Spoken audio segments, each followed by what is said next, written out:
কিছুদিন আগৰ ঘটনা। মই ষ্টেট বেংক অফ ইণ্ডিয়াৰ ব্ৰাঞ্চত গৈছিলোঁ এটা বিশেষ কামৰ বাবে। কামটোৰ বাবে লাইনত ৰ'বলগীয়া হ'ল। লাইনটো লাহে লাহে দীঘল হৈ গৈছিলে। সেই সময়তে তেখেতসকলৰ লাঞ্চ টাইম হোৱাৰ বাবে আমি কিছু পৰ ৰৈ দিলোঁ আৰু লাইনটো দীঘল হ'ল। আৰু অলপ পিছত দেখা গ'ল যে মানে এজনী মহিলা, দেখিবলৈ খুব শিক্ষিত বা স্মাৰ্ট মহিলা, তেখেতে কি কৰিলে, এটা বেলেগ লাইন ষ্টাৰ্ট কৰি দিলে। তেখেতৰ লগত দুই তিনিজনী আৰু মহিলাই জইন কৰিলে। কিন্তু আমি যিটো লাইনত আছিলোঁ, সেই লাইনটোত বহুতখিনি মহিলা আৰু ছোৱালী আছিলে।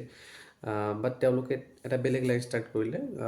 প্ৰশ্নবোৰ সোধাত তেওঁলোকে ক'লে যে আমি এটা বেলেগ লাইন ষ্টাৰ্ট কৰিলোঁ কাৰণ আমি মহিলা, আমাৰ কাৰণে এটা বেলেগ লাইন লাগিব। এতিয়া প্ৰশ্নটো এইটো যে ঠিক এই সময়তে আমাৰ সমাজত কিছুমান কথা চলি থকা আমি দেখোঁ যে পুৰুষ মহিলা সমান, পুৰুষেও যিমানখিনি কৰিব পাৰে মহিলাও পাৰে, বা জেণ্ডাৰ ইকুৱেলিটি হওক বা উমেন এম্পাৱাৰমেণ্ট, এনেকুৱা ধৰণৰ টপিকবোৰ আমাৰ চলি থাকে। গতিকে সেই ক্ষেত্ৰত আমিও বিচাৰোঁ যে পুৰুষ মহিলাই সমান অপৰচুনিটি পাওক বা সমানেই হওক, তেখেতসকলে যিটো বিচাৰিছে সেইটো ভাল। কিন্তু সেই সময়তে কিছুমান মহিলাই যে এই সুবিধাকণ লয়, এইটো খুব এটা ভাল কথা নহয় বুলিয়ে মই ভাবোঁ।